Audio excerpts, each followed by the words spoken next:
कालू कौवा जंगल का सबसे अमीर पक्षी था और अभी तक कुंवारा भी था। इसलिए जंगल के सभी कौवियां कालू से शादी करने के सपने देखा करती। पता नहीं ये कालू शादी करने की कब सोचेगा। मैं तो कब से तैयार बैठी हूँ, एक वो है हाँ ही नहीं भरता। ओए सुंदरी, मैं तेरा मुंह तोड़ दूंगी जो मेरे कालू जी का नाम भी लिया अपनी गंदी जुबान से। कालू मुझसे ही शादी करेगा। गौरी नाम है मेरा, आगे से ध्यान रखना। गौरी, तू तो बस नाम की गौरी है, रंग तो तेरा काला ही है। और मुझे देख, नाम भी सुंदरी और हूँ भी मैं सुंदर। तू देख लेना, कालू सिर्फ मुझसे ही शादी करेगा, ना कि तुझसे। सुंदरी की बच्ची, तेरी इतनी मचाल जो तू गौरी का मजाक बनाए। रुक जा, तुझे तो मैं अभी बताती हूँ। इतना कहते ही गौरी सुंदरी के गाल पर थप्पड़ लगाती है। फिर सुंदरी भी गौरी पर हमला करती है। इस तरह से दोनों कवियों में झगड़ा हो जाता है। पास बैठा मिट्ठू तोता उनकी सारी बातें सुन रहा था, लेकिन झगड़ा होते ही उनके पास आकर उन्हें रोक लेता है। आप दोनों आपस में क्यों लड़ रही हो? एक बार कालू कौवे से जाकर पूछ लो, आखिर वो किससे शादी करना चाहता है। ये बात तो मैंने सोची ही नहीं। चल, अभी की अभी दूध का दूध पानी का पानी हो जाएगा। फिर दोनों कौवियां जल्दी से कालू के पास चली जाती हैं और दोनों ही अपनी अपनी बात बता देती हैं। कालू कौवा थोड़ी देर तो सोच में पड़ जाता है। तो ये समस्या है तुम दोनों की। आप इस सुंदरी को बता दीजिए कि आप मुझसे ही शादी करोगे।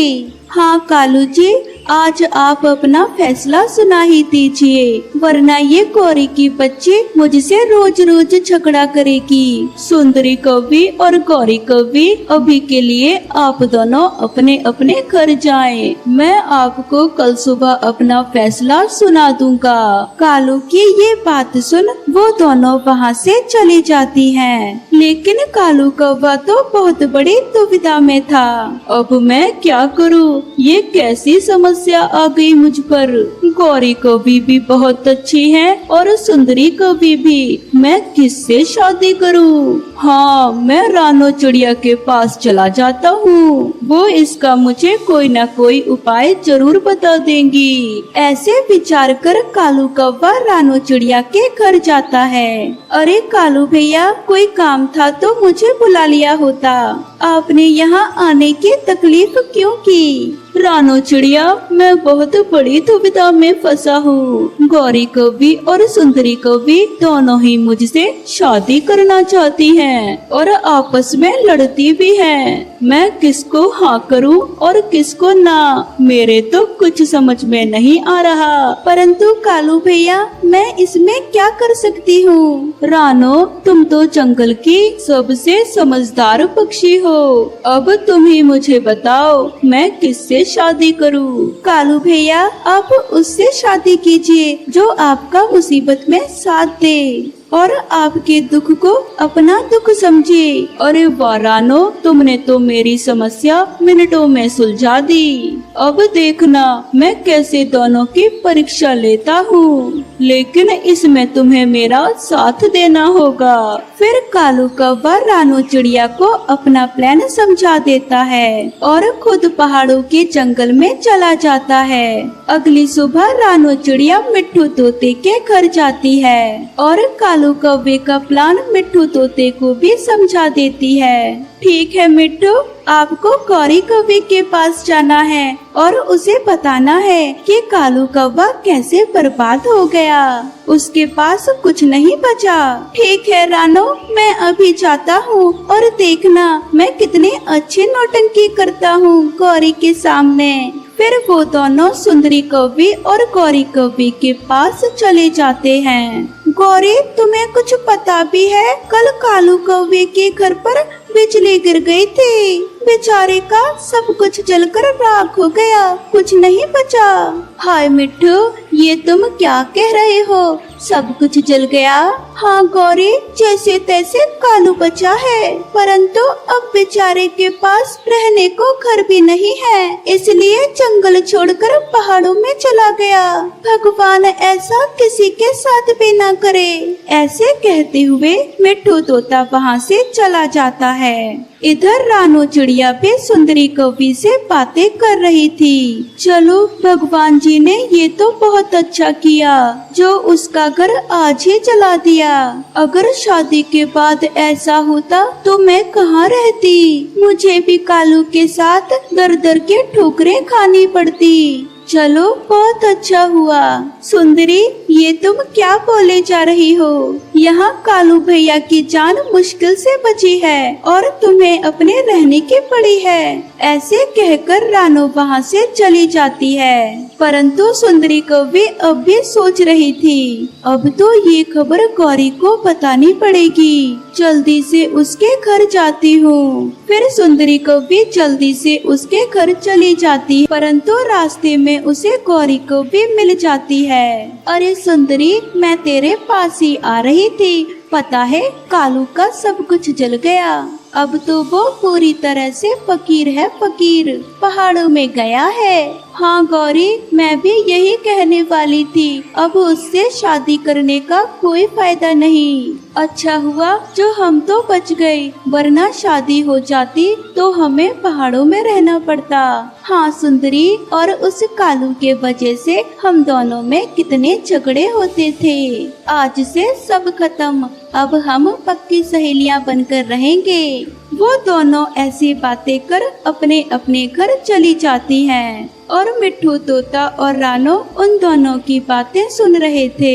मिट्ठू, ये दोनों तो धोखेबाज निकली। दोनों ही कालू के पैसों से प्यार करती थी। हाँ रानो, दोनों में से कोई भी प्यार नहीं करती हमारे कालू को। दोनों की दोनों एक नंबर की मक्कार निकली। चलो, कम से कम कालू भैया तो इन झूठी मक्कारों से बच गए। ऐसे बातें कर वो दोनों वहाँ से चले जाते हैं। इधर गौरी भी कालू कौवे के बारे में सोच रही थी। क्या सच में मुझे कालू के घर और पैसों से प्यार था? नहीं नहीं, मैं इतनी बुरी नहीं हो सकती। मैं कालू को ढूंढकर जरूर लाऊंगी और उसे अपने घर में रखूंगी। पहाड़ों में नहीं भटकने दूंगी। ऐसे सोचते हुए गौरी कौवी कालू को ढूंढने पहाड़ों के जंगल चली जाती है और कालू कौवे को ढूंढ लेती है। अरे गौरी, तुम यहाँ? तुम्हें तो पता ही होगा मेरे पास कुछ भी नहीं है। अब मैं जंगल का सबसे गरीब पक्षी हो गया हूँ। कालू जी, आप सही सलामत हो, मेरे लिए यही काफी है। अब मैं तुम्हें यहाँ ऐसे पहाड़ों में नहीं रहने दूंगी। आप चलो, मेरे घर चलो। गौरी की ऐसी बातें सुनकर कालू कौवा गौरी से ही शादी करने का फैसला कर लेता है और वो दोनों अपने जंगल लौट आते हैं और खुशी खुशी शादी करते हैं। अरे गौरी, तू क्या पागल हो गई है जो इस फकीर कौवे से शादी कर रही है? सुंदरी, मैं भी तेरी तरह ही सोचती थी, लेकिन दुनिया में पैसा ही सब कुछ नहीं होता। कालू बच गया है तो सब दोबारा से वापस आ जाएगा। गौरी कौवे, सब कुछ दोबारा से वापस नहीं आएगा, सब कुछ कालू के पास ही है। परंतु वो कैसे मिट्ठू? सब कुछ जलकर खाक हो गया, अब कहाँ से आएगा? सुंदरी, कुछ नहीं चला है, वो सब झूठ था तुम दोनों को परखने के लिए। और गौरी कौवी ने ये साबित किया है कि वो कालू कौवे से सच्चा प्रेम करती है, ना कि तुम्हारी तरह उसके धन दौलत से। ये सुनकर तो सुंदरी और गौरी कौवी चौंक जाती हैं। तभी कालू कौवा उन्हें सब बताता है। हाँ सुंदरी कौवी, मैंने तुम दोनों की परीक्षा ली और तुम उसमें फेल हो गई। तुमने जता दिया कि तुम कितनी लालची हो। और गौरी कौवी मन की बहुत साफ है। इसलिए मैं गौरी कवि से ही शादी करूंगा। फिर वो दोनों खुशी खुशी शादी कर लेते हैं। सुंदरी कवि तो अपने आप पर बहुत पछताती है। दूर किसी जंगल में रानो चिड़िया अपनी सास के साथ रहती थी। रानो चिड़िया की शादी के 5 महीने गुजर गए थे, लेकिन उसे अभी तक कोई संतान नहीं हुई थी। इसलिए रानो चिड़िया बहुत चिंतित रहती थी। उसकी ये हालत देखकर उसकी सास उससे कहती है, बहू ज्यादा चिंता करना ठीक नहीं, अभी तेरी उम्र ही क्या है, हो जाएगा अंडा भी। रानो चिड़िया को अपने ससुराल में किसी भी चीज की कोई कमी नहीं थी, बस कमी थी तो एक बच्चे की कमी। ऐसे ही कुछ दिन गुजर जाते हैं। रानो चिड़िया अपने पति आकाश चिड़े को बताती है, सुन रहे हो जी, मैं माँ बनने वाली हूँ। ऊपर वाले ने हमारी विनती सुन ली। ये सुनकर रानो चिड़िया का पति आकाश चिड़ा खुशी से नाचने लगता है। मैं पिता बनने वाला हूँ, मैं पिता बनने वाला हूँ, आज मैं बहुत खुश हूँ। उन दोनों की बातें सुनकर रानो चिड़िया की सास वहाँ आ जाती है। बहू, ऐसी हालत में तुझे बहुत सावधानी बरतनी होगी। आज से बस तू आराम करना, घर के सारे कामकाज मैं कर लूंगी। वैसे भी इतने दिनों बाद हमें संतान की खुशी मिली है। सासू माँ, ये आप क्या कह रही हैं? मैं माँ बनने वाली हूँ, बीमार थोड़ी ना हूँ जो मैं काम नहीं करूँगी। ऐसी तो मैं बहुत आलसी बन जाऊंगी। बहू, कुछ ही दिनों की तो बात है, जब तेरा बच्चा आ जाएगा तब तो फिर से काम करने लग जाना। अभी तू मेरी बात मान और जाकर कमरे में आराम कर, मैं अभी भोजन बना कर लाती हूँ तेरे लिए। इस तरह दोनों सास बहू बहुत प्यार से रहती थी। घर में बैठे बैठे रानो चिड़िया बहुत बोर हो जाती है और वो एक दिन अपनी सास और अपने पति को बताए बिना ही जंगल घूमने चली जाती है। वो उड़ती उड़ती दूर निकल जाती है। माँ, रानो कहाँ है? वो कमरे में है बेटा, और मैं बहू के लिए खाना बना रही हूँ। नहीं माँ, रानो कमरे में तो नहीं है, इसलिए तो मैं आपसे पूछ रहा हूँ। ये सुनकर रानो की सास बहुत चिंतित हो जाती है। आकाश बेटा, जाओ उसे देखो, वो ऐसी हालत में कहाँ चली गई है। रानो चिड़िया झरने के पास बैठी हुई थी कि मौसम खराब हो जाता है और तेज बारिश शुरू हो जाती है और साथ ही रानो के पेट में दर्द शुरू हो जाता है। मैंने बहुत बड़ी गलती की जो सासू माँ की बात नहीं मानी। लगता है अब मेरे अंडे देने का समय आ गया है। अब मैं ऐसी बारिश में कहाँ अंडे दूंगी। रानो चिड़िया इधर उधर देखती है। थोड़ी दूर उसे एक घर नजर आता है। रानो चिड़िया बहुत मुश्किल से उड़ती हुई वहाँ जाती है। वो घर एक कौवे का था। कौवे कौवे, मैं भूलकर इस दिशा में आ गई थी और बारिश शुरू हो गई और मैं अंडे देने वाली हूँ। मुझे अपने घर में आश्रय दे दो। चिड़िया, मैं किसी अजनबी को अपने घर में आश्रय नहीं देता। तू ऐसा कर, कहीं और चली जा। रानो चिड़िया निराश होकर वहाँ से चली जाती है। अब उसे कुछ समझ में नहीं आ रही थी कि वो अब कहाँ जाए।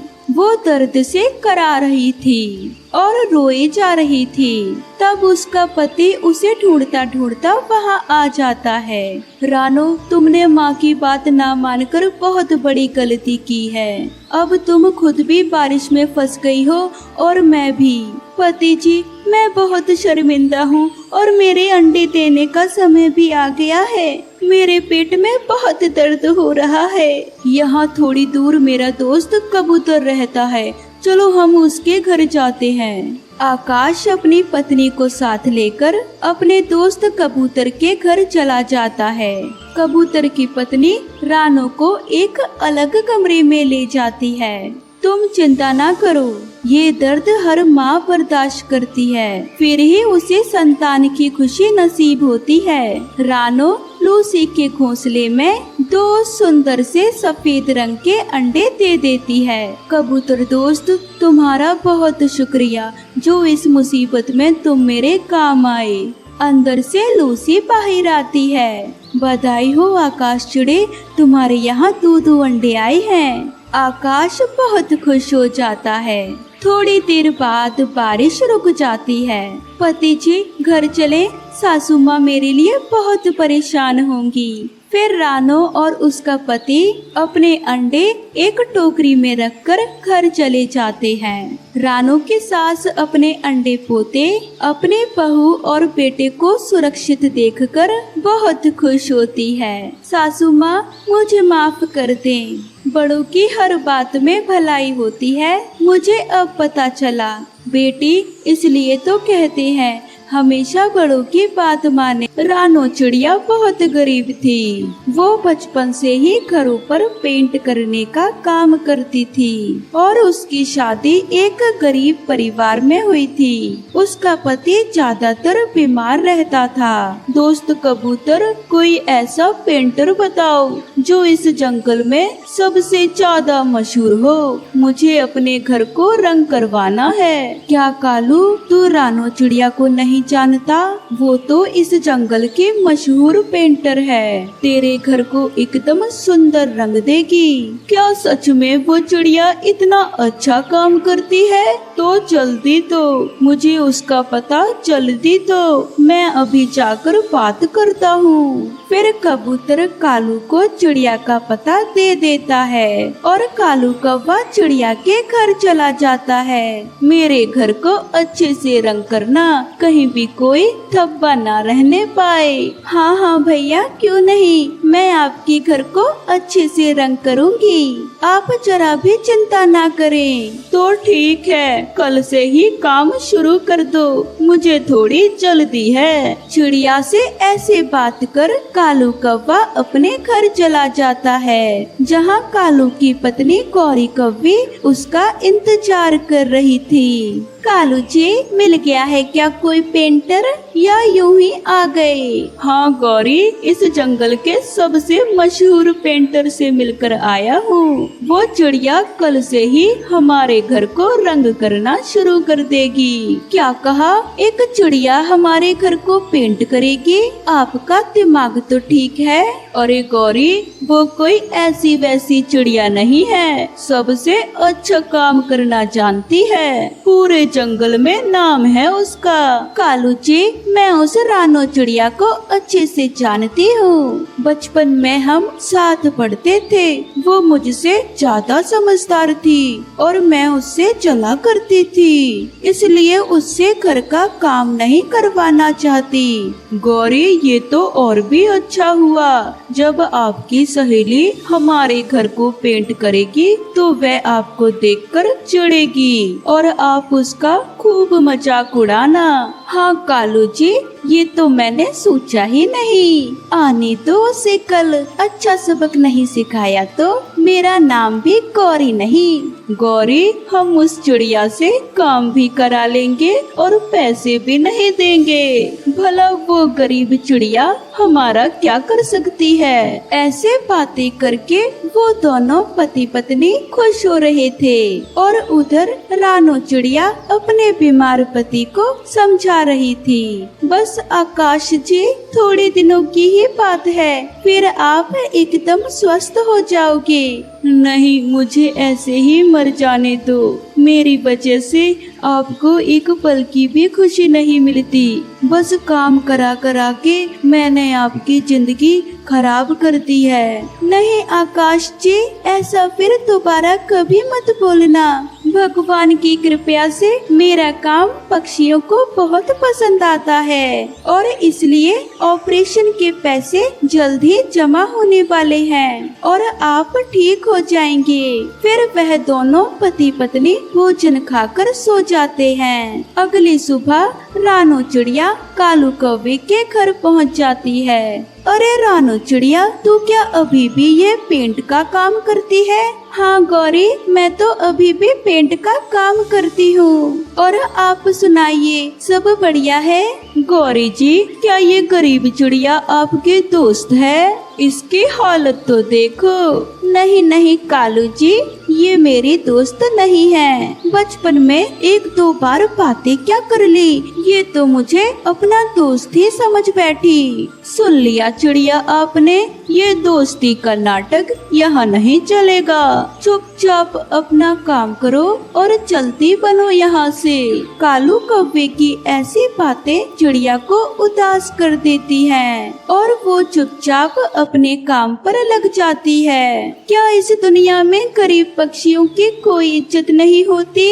गौरी कौवी तो मेरे बचपन की दोस्त थी, फिर भी आज इसने अपने पति के सामने मुझे अपना दोस्त नहीं माना। चिड़िया ऐसे सोच ही रही थी कि तभी वहाँ गौरी आकर कहती है, देखो रानो, हम बहुत अमीर पक्षी हैं। तुम्हारी तरह मेरी शादी किसी गरीब पक्षी से नहीं हुई है, बल्कि कंपनी के मैनेजर कालू से हुई है। तो अपना मुंह सोच समझकर खोलना, आगे से ऐसी गलती होने ना पाए। ठीक है गौरी, आगे से मैं तुमको अपना दोस्त कभी नहीं कहूँगी। मैं याद रखूंगी कि मैं तेरे घर सिर्फ काम करने आई हूँ। हाँ हाँ ठीक है, अब अच्छे से पेंट करो, किसी भी दीवार पर धब्बा नहीं रहना चाहिए। ऐसे कहकर गौरी कौवी वहाँ से चली जाती है। ये गौरी कौवी तो अपनी रहीसी में मदहोश है, एक बार भी मेरे पति के बारे में नहीं पूछा।